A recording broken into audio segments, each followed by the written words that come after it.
Guys, do I have some exciting news for you today? Oh boy, let's go. Got him! Welcome back everybody, welcome back to World of Tanks. Today I am back with yet another news episode. Even though I had other plans for today's episode, I wanted to make something else, but the moment I saw FV217 Badger's first details, I wanted to share it with you. I am super excited, hopefully you are excited as well. So in this episode I am going to share my first look and first details about upcoming tier 10 British DD that is going to replace our much loved or much hated Deathstar. There are only two kinds of people, ones who hate 183 and ones who love 183.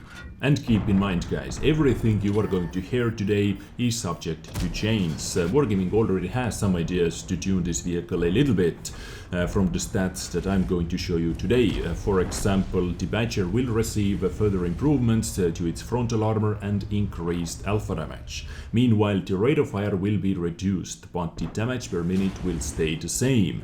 Also, its top speed will be decreased, but overall dynamics will be improved. So the overall mobility on rough ground and soft ground will be a little bit better, and it will be able to keep its speed on those different grounds. But we can get pretty nice idea what Wargaming is thinking about doing to this vehicle. That is going to be pretty damn mad, guys. I can tell you that right away, with the best DPM in this game after it is going to be released. So Tortoise, goodbye. You dominated the top DPM position for a very long time, but it is going to be taken over by your friendly FV217 Badger. So let's get going. First, let's take a look at some pictures. As you can see, this is kind of a Badger, like a little bit improved Tortoise. Lower profile, more slopey armor in the front, but there are still some pretty interesting things in the front of the vehicle. I don't know how huge of a weak spots those are going to be because of the frontal armor, guys. But more about that a little bit later, because there are some 300+ plates in the front. At the same time, with the best DPM in this game. Sounds pretty awesome, I believe. So let's take a look at some stats. Hit points 2050. Gun is OQF 123mm Mk1. A Mark 1 gun, 123mm gun. Interesting. Shell types APDS Mark 1, APDS Mark 2 and HESH Mark 1. Penetration with standard round 272, penetration with premium rounds 320, and HESH penetration is 130. So 10mm better HESH penetration than on Tortoise or on Super Conqueror at the moment. That gets 120 HESH penetration with 515 alpha damage. So at the moment alpha damage is 420, 420 and 520 with HESH round, but as I said, Wargaming is thinking about tuning this alpha damage a little bit. Reload time 6.81 seconds. Rate of fire equals 8.81 rounds per minute. Aiming time is god-like 1.63 seconds, and guys, average damage per minute 3700. Most likely those stats are with 100% crew and without anything else. Or at least I hope so, that those stats are with 100% crew and not vehicles stock stats. That would be just too much. But moving on, accuracy 0.29, gun depression -10 degrees of gun depression and 20 degrees of gun elevation, which is also mind-blowing. So this is the firepower at the moment. Let's go over every single stat at first, and after that let's do some conclusions. Hull traverse speed is pretty bad, 22 degrees per second. Gun traverse speed 16.7 degrees per second. Top speed at the moment is 34.3 and reverse speed 12 kph. But as I said before, Wargaming is going to tune this top speed. I think it is going to get like 25 kph top speed at most.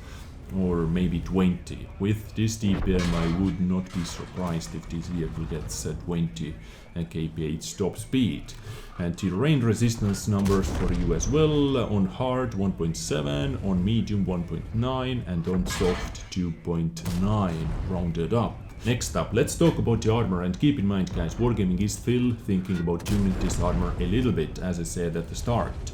But at the moment, hull armor 304 millimeters thick, 101 on the sides and 31 in the rear of the vehicle. And as we can see from the armor profile, yes, this is pretty damn thick.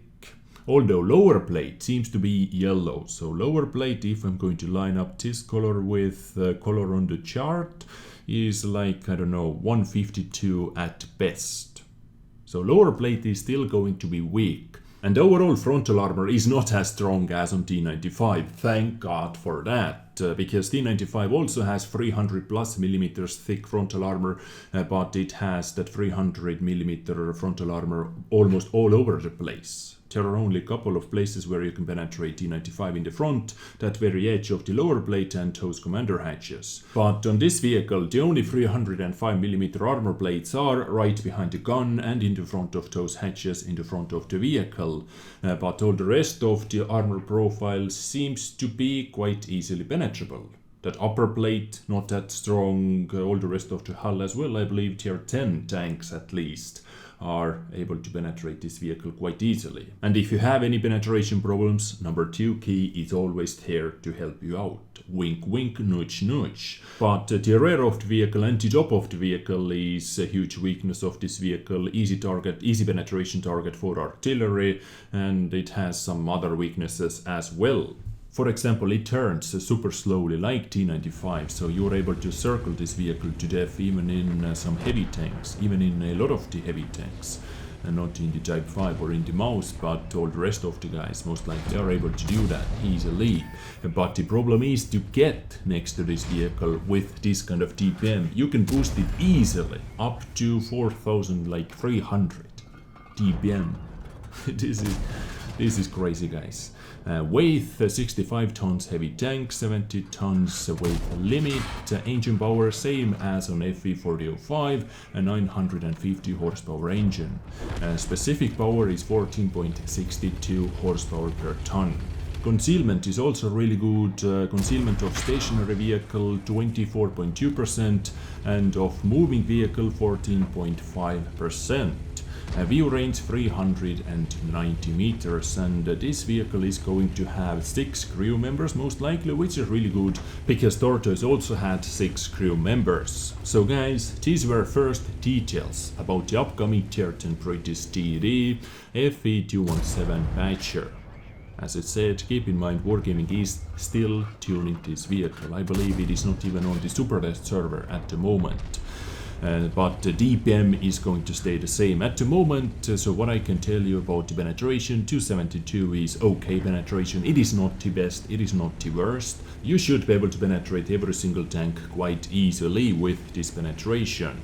Average damage is going to change. At the moment for 20, I guess they are going to change it to 490 with slower reload time.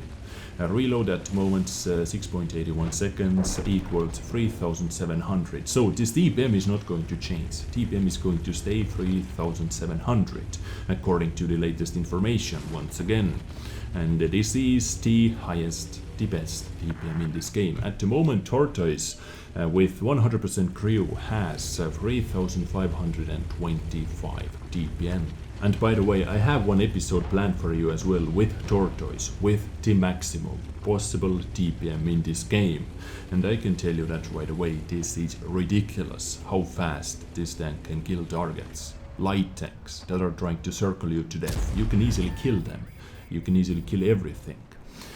But moving on, accuracy 0.29 is once again really good, combined with this gun depression -10 degrees, combined with hull armor. Yeah, you can hide, if you can hide your lower plate, good luck to the enemy vehicles. But hull traverse speed is really bad, top speed is going to be changed. So I believe this vehicle is going to be all about that firepower, which is amazing. as I was kinda expecting, because Tortoise firepower is also amazing, and this is going to be improved Tortoise in almost every single way. Armor-wise, weak spot-wise, mobility, we still do not know the final mobility of this vehicle, but accuracy, aiming time, this is crazy. And I believe there is no reason to compare this vehicle to the 183 because those two tanks are way two different vehicles. One has turret with HESH rounds with 183mm boomstick, and this is, Badger. That is going to eat your HP for breakfast. So if you would like to get this vehicle for free and keep your 183 at the same time, start grinding towards 183 right now. Even though you have, I would say, a couple of months to grind 183 out, but the grind to 183 was the most painful grind for me, filled with super slow vehicles, as I said in my first episode where I featured this vehicle. And according to the rumors, this is going to happen in the patch 9.21. So you have hopefully a couple of months to get this vehicle. But guys, this was my today's episode to you, my first look at FV217 Badger, that at the moment is named FV205. Interesting vehicle, most definitely. Let me know what you think about this in the comment section down below. I hope it was informative, and now I continue editing my next episode that I actually wanted to show you today already. But stay awesome, take care, and bye.